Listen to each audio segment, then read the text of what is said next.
Bueno, buenas tardes o buenos días, depende del momento en que lo veamos, Carlos. Estamos intentando producir una nueva microtertulia desde el portal Cuestión Social.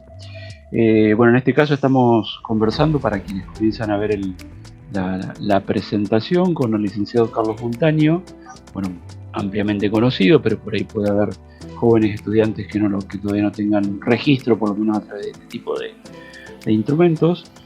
Carlos tiene una maestría en trabajo social, doctor en trabajo social, profesor e investigador por la Universidad Federal de Río de Janeiro.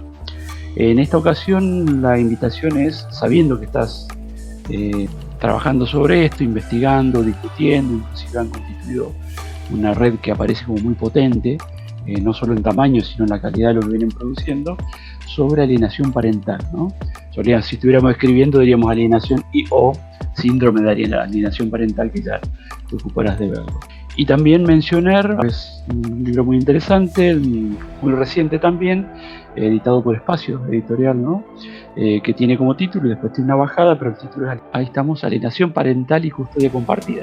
Bueno, Carlos, comentábamos recién que están trabajando mucho ustedes. Yo comentábamos al momento de preparar este encuentro que por acá el tema forma parte de discusiones interesantes a favor y en contra, pero que son discusiones que se dan más que nada, por ahí las dan mucho otras disciplinas, ¿no? Las dan mucho psicología, psiquiatría infanto-juvenil, psicopedagogía. No digo que no se dan, de hecho la publicación del libro da cuenta de que en trabajo social hay producción, hay mucho trabajo de algunos autores que también integran la red. La idea era poder preguntarte más o menos en qué estado está el debate, de manera breve, y bueno, ahí tenemos el libro después para avanzar si queremos profundizar. Osvaldo, mucho gusto en este espacio, te agradezco mucho la invitación. Este es un tema que es polémico, pero una polémica ausente de debate, una polémica muy envuelta en posiciones subjetivas, porque es un tema que realmente expresa un momento de transición social. Podemos hablar después más sobre eso en relación al papel del casamiento, del matrimonio, al lugar que ocupan los divorcios, que hoy es una regla generalizada, a determinados elementos culturales de la cultura machista, de la cultura patriarcal, que antiguamente determinaban en un origen el padre como el responsable no solo del patrimonio, sino también dentro del patrimonio se consideraba a los hijos. Más tarde, la doctrina de la tierna infancia va a hacer que también en la cultura machista va a determinar que es la mujer aquella que concibe, que lleva en su vientre, que amamenta, que tendría un determinado lazo de afecto natural con su cría, la que debe cuidar a los hijos, y que muy recientemente, a partir de la Convención de los Derechos del Niño de UNICEF y de los avances del movimiento feminista de combate a ese mito del amor materno, etcétera, la idea del niño como sujeto de derecho y no más como mero objeto de protección, la idea del superior interés del niño. O sea, estamos en un momento de transformaciones sociales diversas que hacen con que este tema no sea un tema consensual. Después del divorcio, de la separación conyugal, ¿quién o quiénes es o son responsables por el cuidado de los niños? La sociedad no produjo un consenso sobre esto. Y por lo tanto, al no haber consensos sociales, y en algunos países hay leyes, en otros países no hay leyes sobre estas cuestiones, queda el conflicto intrafamiliar muy, yo diría, sobre la piel. Ajá. Y el trabajo social tiene que hincar el diente acá en un debate académico, en un debate hasta acalorado y polémico, pero con un nivel académico, cosa que aún está debiendo. La producción en trabajo social es muy pequeña sobre esta cuestión.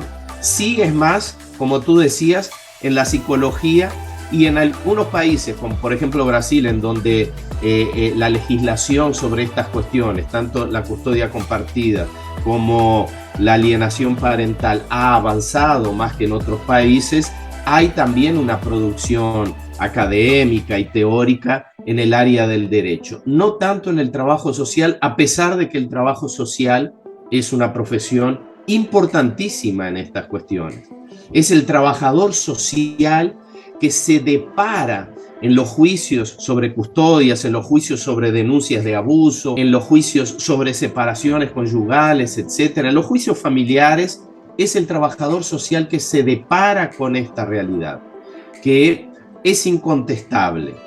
La realidad, inclusive la legislación argentina, que no tiene una legislación específica sobre alienación parental, no obstante, en el Código Civil, y si no me equivoco es Civil y del Comercio, tiene un artículo en donde establece como crimen cuando uno, después de la separación, cuando uno de los progenitores actúa para apartar al hijo del otro de los progenitores. Esto es la práctica de alienación parental, se mencione o no de esta manera. Una de las primeras cosas que el trabajador social o el trabajo social precisa superar es la confusión entre alienación parental, práctica de alienación parental, y la llamada o el llamado síndrome de alienación parental. Son cosas relacionadas, pero diferentes. Y hay una confusión enorme cuando se hablan como sinónimos. ¿Qué quiero decir con esto? La práctica de alienación parental es incontestable. Es cuando alguien, padre, madre o ambos, o terceros, abuelos, tíos, padrastros, madrastras, realizan o una campaña para desprestigiar a uno de los progenitores, para buscando apartar al hijo afectivamente de uno de los progenitores, o inclusive actuando para romper el lazo y para romper o evitar la convivencia del niño, niña o adolescente con uno de sus progenitores. Esta práctica es constatable, esta práctica es incuestionable, ella existe. No existe obviamente en todos los casos, pero ella es un fenómeno real. Otra cosa es el llamado síndrome de alienación parental. Este sí, término acuñado por Richard Gardner, que era un psiquiatra norteamericano muy contestado, polémico.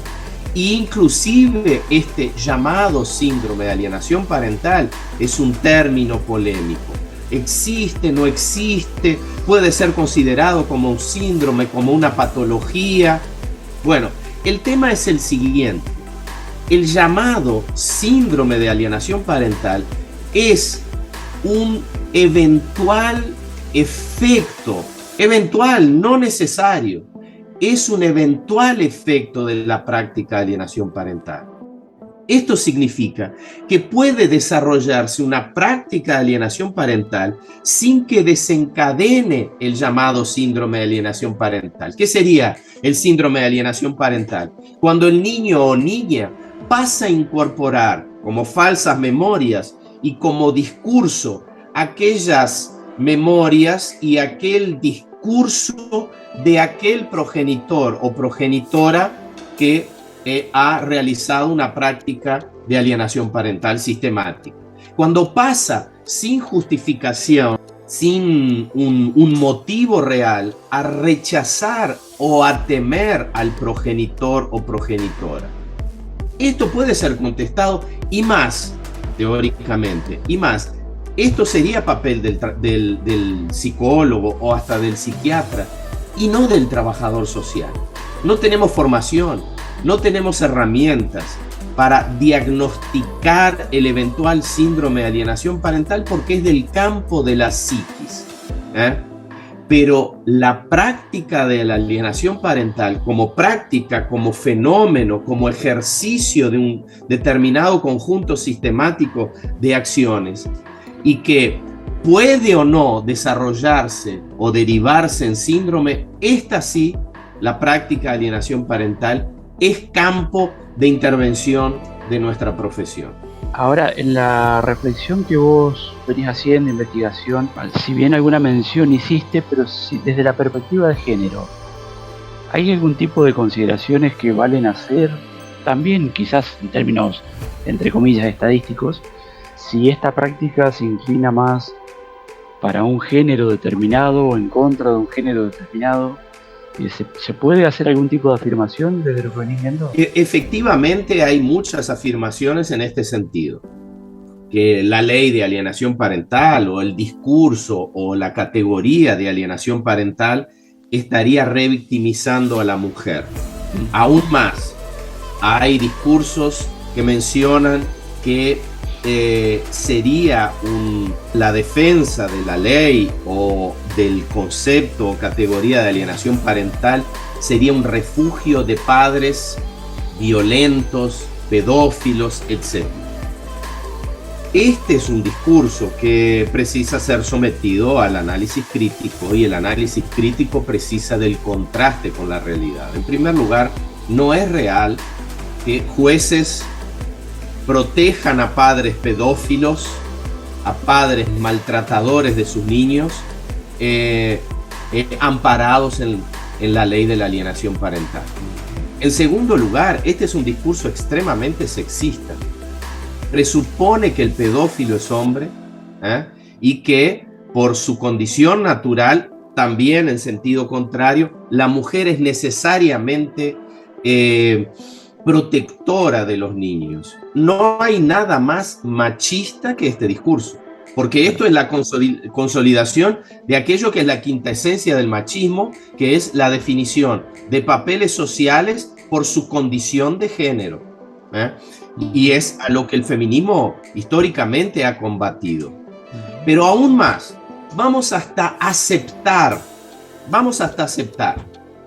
que sería mayoritariamente más probable que la pedofilia, que el maltrato fuera de hombres y no de mujeres. Lo que la realidad nos muestra, inclusive aceptando este discurso, es que ese maltrato o esa pedofilia, mismo aceptando que pueda ser de los hombres y no de las mujeres, puede ser ejercido no por el padre biológico, por el progenitor, y sí por el padrastro, o sea, el nuevo compañero de la madre.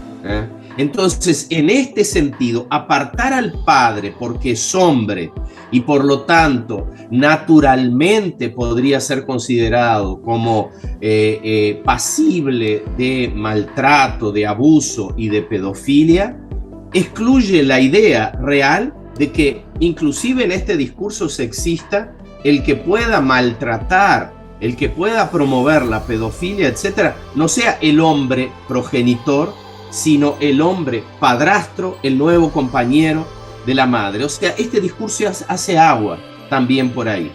Pero lo principal de todo esto es que esta no es una categoría, la alienación parental. Y esta no es, cuando existe la ley, y repito, como por ejemplo en Argentina, que no existe una ley específica, pero existe un artículo que criminaliza y penaliza la práctica que busca apartar al hijo de uno de sus progenitores, sea hombre o sea mujer. Esto es un debate que tiene por fundamento la protección del derecho superior e integral de los niños, niñas y adolescentes. No tiene por fundamento ser un debate de género, de hombres, de mujeres. Para eso hay otras leyes, por ejemplo, en el caso de Brasil, la ley María da Peña. Esto es un proceso que busca colocar como centro del debate el interés superior y los derechos superiores de los niños. Cuando se coloca el supuesto debate de género sobre esto, deja en segundo plano los derechos de los niños. Y si hiciéramos la misma pregunta, pero dijéramos la cuestión de clases, ¿incide en la alienación parental? ¿Tenés algún registro de esto? En una sociedad capitalista la cuestión de clase incide en absolutamente todo. Yo diría que incide indirectamente, a pesar de que dramáticamente tal vez, en diversas cuestiones. Evidentemente, en relación a clase, está vinculada a la cuestión del poder socioeconómico, del acceso a cultura, información, a desarrollo de racionalidad, etcétera, etcétera.